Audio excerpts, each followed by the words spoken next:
Le terme masque-nez est un terme qui est plutôt récent et qui est utilisé pour désigner l'apparition d'imperfections suite au port du masque, ce qui est désormais devenu la norme un petit peu partout dans le monde pour limiter la propagation du fameux nouveau coronavirus. Du coup, dans cette vidéo, je vais t'expliquer quelles sont les causes de cette acné et surtout quels sont les traitements possibles. Alors allons-y, c'est parti!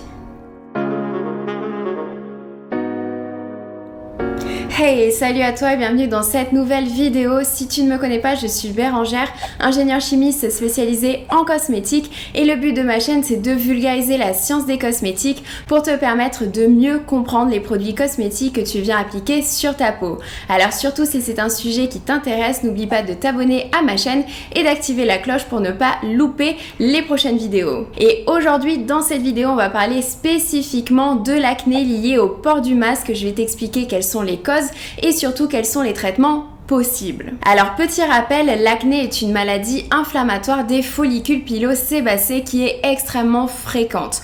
On la retrouve principalement chez les adolescents mais aussi à l'âge adulte et plus particulièrement chez les femmes. Et le souci avec l'acné, si on parle toujours d'acné et de traitement et si on galère un petit peu à s'en sortir, c'est parce que l'acné est une maladie multifactorielle, c'est-à-dire qu'il existe énormément de causes. Bien entendu, on a tout de même trouvé différents mécanismes liés à l'apparition d'imperfections, notamment une hyperséborrhée, c'est-à-dire une surproduction de sébum. Le sébum va du coup obstruer les pores de la peau et engendrer des imperfections. Ça peut être également lié à une hyperkérátinisation, c'est-à-dire une surproduction de cellules. Et pareil, les cellules vont obstruer les pores de la peau et donc engendrer des imperfections. Ça peut également être lié à une prolifération de la bactérie C. acnes et tout cela peut engendrer une cascade de réactions inflammatoires. Mais le masque-nez, c'est un type d'acné qui est particulier et qui est de plus en plus présent du fait du port du masque qui est généralisé. Alors bien entendu, les lésions d'acné, elles vont se retrouver sur le bas du visage, là où on porte le masque, c'est-à-dire au niveau des joues et du menton et de la mâchoire principalement.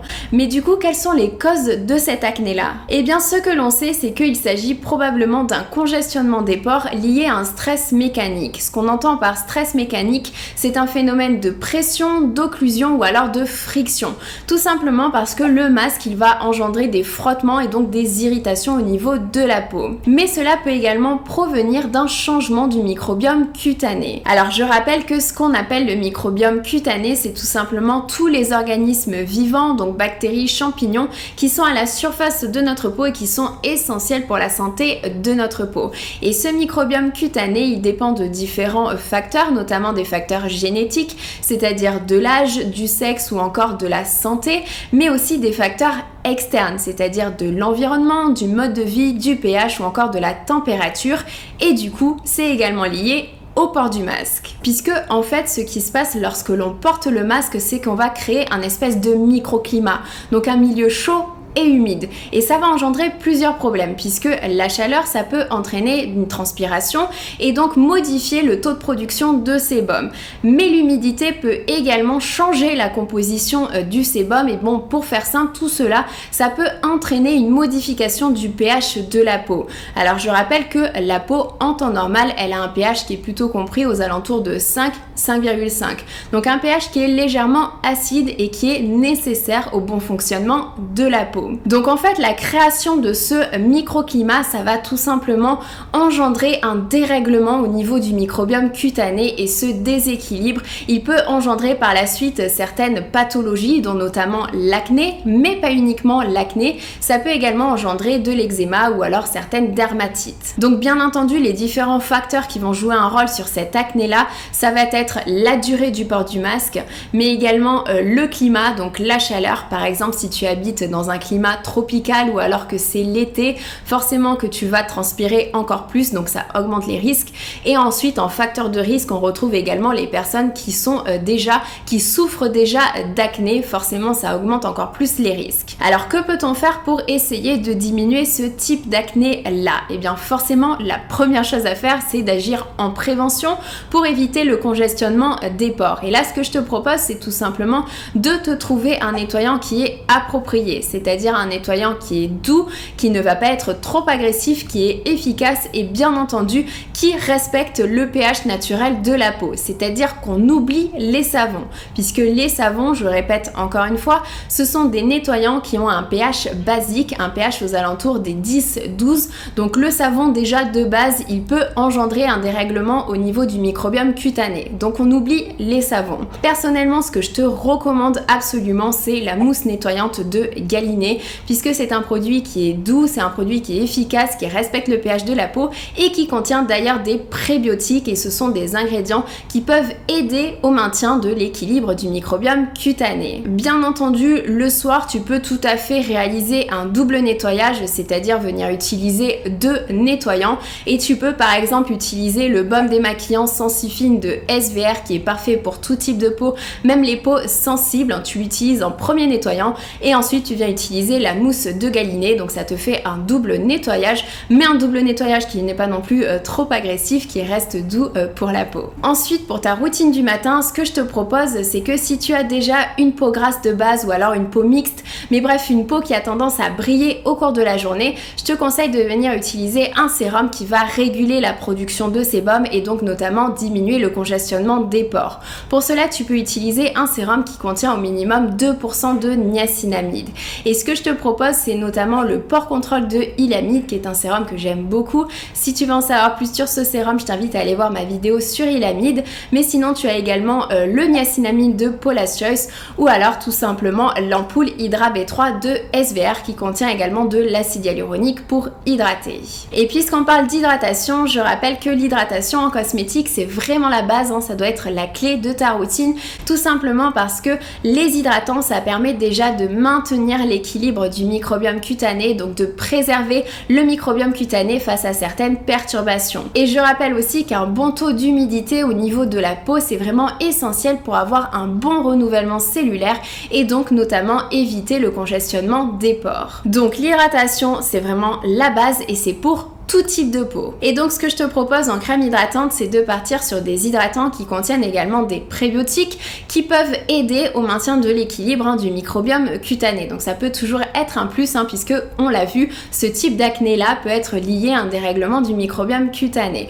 Donc je te propose notamment le fluide Dermalergo Tolariane de La Roche-Posay, qui est plutôt pour les peaux normales à mixtes, puisqu'on est sur un produit un petit peu léger pour la peau. Si tu as plutôt une peau à tendance sèche, je te conseille plutôt la version en crème. Et bien entendu que je recommande également la crème visage hydratante de la marque Galinée, puisque Galinée c'est une marque qui est spécialisée dans les pré, pro et post biotiques en cosmétique. Donc cette crème, elle est vraiment idéale, elle est pour tout type de peau, elle est plutôt assez fluide, elle est plutôt légère. Et bien entendu, tous ces produits, ils sont sans parfum, sans agents potentiellement irritants, c'est-à-dire sans alcool, sans huile essentielle, tout simplement parce que on l'a vu au niveau du masque nez, ça peut être lié à un frottement, à une irritation de la peau, donc il faut vraiment utiliser des produits qui sont doux et qui vont beaucoup plus réparer la barrière cutanée. Ensuite, en ce qui concerne la crème solaire et le make-up, et bien là il y a quelques soucis, puisque en fait la création de ce microclimat, tout simplement le masque, ça va engendrer une occlusion, et cette occlusion, ça va augmenter la pénétration de certains ingrédients et ça va augmenter la pénétration notamment des produits de style crème solaire et make-up, ce qui va aggraver le congestionnement des pores. Donc déjà, le make-up sous le masque, on oublie. Ensuite, au niveau de la crème solaire, c'est un petit peu plus compliqué, et surtout l'été, puisque le masque ne protège pas des rayons UV du soleil, et que la crème solaire, si tu la portes sous le masque, bien ça peut aggraver le congestionnement des pores dû à cet effet d'occlusivité. Donc on est un petit peu face à un dilemme, et la solution idéale pour cela, c'est bien entendu de trouver un masque qui limite la propagation du virus tout en étant SPF 50. Donc maintenant qu'on a vu tout ce qu'on peut faire en prévention pour diminuer le congestionnement des pores, il faut bien évidemment qu'on parle un petit peu plus des éventuels traitements qu'on peut utiliser pour diminuer les imperfections. Et là, il y a un petit souci, puisqu'en fait, il y a 2 écoles. Il y a la première école qui va tout simplement recommander l'utilisation des ingrédients anti-acné courants, comme par exemple les acides de fruits, donc AHA, BHA, PHA, mais aussi les rétinoïdes, dont notamment le rétinol et le rétinal, qui sont 2 formes utilisées en cosmétique, ainsi que ceux qui sont utilisés uniquement sous ordonnance, et ensuite par exemple le peroxyde de benzoyl. Mais il y a une seconde école, et justement cette école-là, elle déconseille d'utiliser ce genre d'actifs, puisque ce sont des actifs qui peuvent être irritants, qui peuvent fragiliser la peau, alors que le masque-nez, on l'a vu, une des causes de cette acné-là, c'est justement les frottements liés au port du masque, et donc augmenter la sensibilité de la peau, aller irriter la peau derrière avec un traitement anti-acné, ça paraît pas très judicieux. Donc moi ce que je te conseille si tu as une peau sensible et que tu as jamais utilisé de rétinoïde, c'est de partir plutôt sur le sérum Sébiaclar de SVR, puisque ce sérum il contient de la niacinamide, donc l'ingrédient dont on a parlé tout à l'heure qui permet de réguler la production de sébum et donc de diminuer le congestionnement des pores et donc de diminuer l'apparition des imperfections. Et ici dans ce produit elle est liée à la gluconolactone. La gluconolactone c'est un acide de fruits, c'est un acide de fruits de la famille des PHA. Et ce qui est très intéressant avec cet acide, c'est qu'il est particulièrement très doux et qui convient également aux peaux sensibles. Alors moi ce que je te conseille c'est de l'utiliser uniquement le soir et de commencer par un soir sur 2, ça suffit amplement. Et si jamais en fonction des résultats et en fonction de ta peau, eh bien tu pourras passer à une utilisation tous les soirs. Ensuite, si tu n'as pas une peau sensible mais que tu n'as jamais utilisé de rétinoïde, je te recommande dans ces cas-là beaucoup plus le sérum Kéracnyl de Ducré. Tout simplement parce que là, on n'est pas sur la gluconolactone mais on est sur de l'acide glycolique. L'acide glycolique, il fait partie de la famille des AHA et c'est tout simplement l'acide exfoliant le plus fort, donc le meilleur, et c'est notamment pour cela que je le recommande pas forcément aux peaux sensibles. Et d'autant plus que dans ce produit, il est associé à de l'acide azélaïque. L'acide azélaïque, c'est un autre ingrédient anti-acné pour lesquels on a énormément de données à son sujet puisqu'il est antibactérien, il est anti-inflammatoire. C'est un ingrédient qui fonctionne généralement merveilleusement bien sur les peaux à tendance acnéique. Et d'ailleurs, puisqu'on parle d'acide azélaïque, tu peux également utiliser l'acide azélaïque booster de Paula's Choice. Cette fois-ci, l'acide azélaïque n'est pas associé avec de l'acide glycolique, mais il est associé avec l'acide salicylique qui est cette fois-ci un BHA, donc toujours un acide exfoliant, mais un acide exfoliant qui est lipophile, contrairement à l'acide glycolique qui est hydrophile. Donc il y a certains types de peau, dont notamment les peaux grasses, qui peuvent préférer l'acide salicylique. Alors dans tous les cas, avec ces deux produits, ce que je te recommande de faire, c'est encore une fois de les utiliser uniquement le soir et de commencer par une utilisation un soir sur 2. Ça suffit amplement au début, et encore une fois, si jamais tu veux augmenter la fréquence d'utilisation en fonction des résultats de ta peau et de la tolérance de ta peau, eh bien tu pourras essayer. Mais si tu n'as pas une peau sensible et que tu as déjà utilisé des rétinoïdes, dont notamment du rétinol, que tu sais comment réagit ta peau face à cet actif, que tu sais comment l'utiliser, que tu sais la tolérance de ta peau vis-à-vis du rétinol, eh bien je te conseille quand même de l'utiliser puisque ça reste l'un des meilleurs ingrédients anti-acné en cosmétique. Alors si tu souhaites utiliser du rétinol, je te recommande notamment l'ampoule Lift de SVR qui contient 0,3% de rétinol, ce qui est un pourcentage tout à fait correct pour que ça soit non irritant mais que ce soit efficace quand même assez rapidement.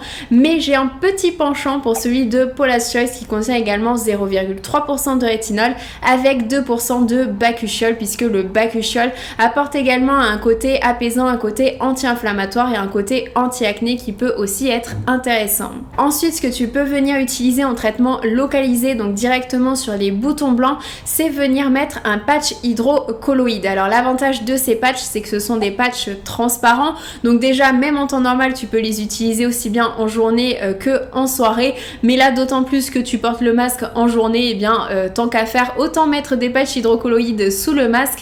Alors ces patchs ils sont vraiment intéressants puisque en fait ils vont directement créer un milieu humide, mais cette fois-ci un milieu humide qu'on aime bien puisque ça va créer une cicatrisation qu'on appelle une cicatrisation en milieu humide. Ça va améliorer la guérison, ça va accélérer la régénération de la peau. Et en plus, ce que vont faire ces patchs hydrocolloïdes, c'est absorber en fait tout le sébum et l'excès de cellules mortes ainsi que les bactéries qui sont contenues dans ton bouton. Et ça sans même ingrédient actif, donc tu n'as aucun risque d'irritation, tu n'as aucun risque d'aggraver en fait ta lésion d'acné. Donc vraiment, je recommande absolument les patchs hydrocolloïdes en traitement localisé sur les boutons blancs. Et si tu souhaites tester, eh bien tu as par exemple les patchs de la marque COS RX. Donc voilà, c'est tout pour cette cette vidéo. Alors en tout cas, j'espère sincèrement que mes conseils pourront t'aider puisque je ne sais que trop bien que l'acné c'est déjà difficile à gérer.